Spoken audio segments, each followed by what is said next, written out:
नमस्कार मित्रों, आज विश्व पर्यावरण दिवस है।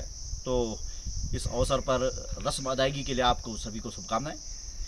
आज इस अवसर पर मैं एक विषय पे जो ज्वलंत विषय है वो है ये चीड़ को लेकर के, जो कि पाइन ट्री है और इसको लेके कहा जाता है कि ये पर्यावरण के लिए बहुत नुकसानदायक है। साथ में ये जो है जो फॉरेस्ट फायर है उसको स्प्रीड करने में इसकी बड़ी भूमिका है। तो इसका निदान क्या है, क्योंकि इसके उन्मूलन के लिए कई प्रस्ताव बने, लेकिन शायद मुश्किल होगा कि उस पर अमल हो पाए। ऐसी स्थिति में इसके पिरूल का उपयोग, इसका दूसरा जो पहलू है वो पिरूल के उपयोग की बातें होती हैं। तो अभी IIT मंडी में प्रोफेसर आरती कश्यप के नेतृत्व में कुछ छात्रों ने एक शोध किया।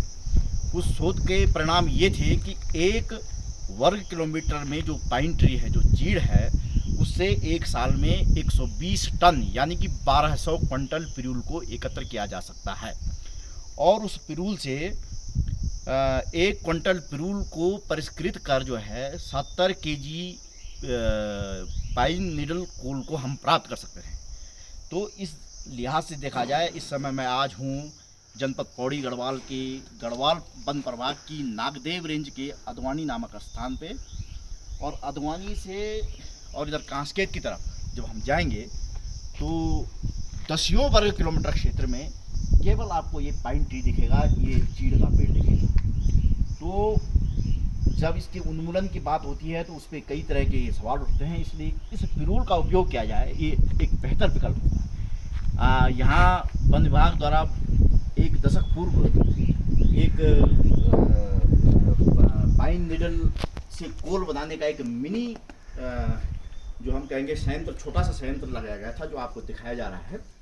तो ये इस तरह से बना हुआ था और ये कितने दिन चला इसके बारे में कोई खास इतनी अच्छी पुख्ता जानकारी नहीं है, लेकिन ये सफल नहीं हो पाया। किन कारणों से नहीं हो पाया इस बारे में वन विभाग से भी संपर्क किया गया, लेकिन जो अब नए अधिकारी हैं उनको इस बारे में ज़्यादा कुछ जानकारी नहीं है। लेकिन जो IIT मंडी का जो शोध कहता है उसके अनुसार जो है 1 वर्ग किलोमीटर में से जो पिरूल निकलेगा उसको परिष्कृत किया जाए तो कम से कम 700 से 800 टन इस कोल को हम प्राप्त कर सकते हैं। और इसकी कीमत 1000 रुपया पर क्विंटल मार्केट के अंदर है। और इससे जो हीट इमिशन है वो है 6000 कैलोरी प्रति किलोग्राम।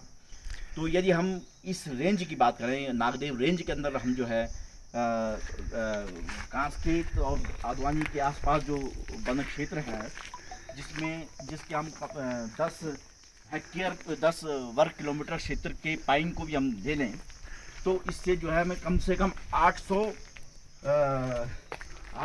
टन हमको प्रतिवर्ष कोल मिल सकता है। और वन विभाग एक साल में इस अकेले क्षेत्र से कम से कम जो है 80 से 85 लाख रुपए का राजस्व एकत्र कर सकता है।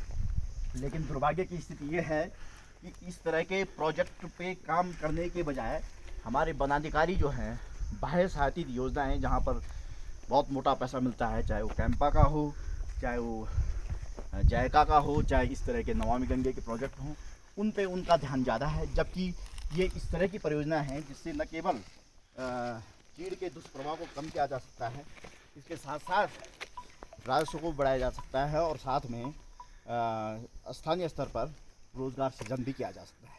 तो ये आप देख सकते हैं, इसकी ये हदेश भी यहाँ पर बनाई गई थी, ये भी ऐसी तब से बंद पड़ी हुई है। तो इस तरह से जो ये पूरा सेटअप था, इसका कॉस्ट जो भी रहा हो, लेकिन ये सारा सेटअप जो है इस समय एक तरह से पूरी तरह से बंद पड़ा हुआ है। तो मैं पर्यावरण दिवस के अवसर पर एक बार ये कहना चाहूँगा कि सभी वनाधिकारी और सरकार इस तरह के फैसले ले, इस तरह के कार्य करे जो स्थानीय स्तर पर इन वनों को रोज़गार से भी जोड़ सके।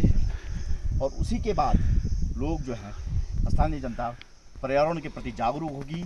अन्यथा ऐसे में हर साल वनाग्नियाँ लगती रहेंगी और पर्यावरण दिवस मनाना एक तरह से एक शिगुफा हो जाएगा। धन्यवाद।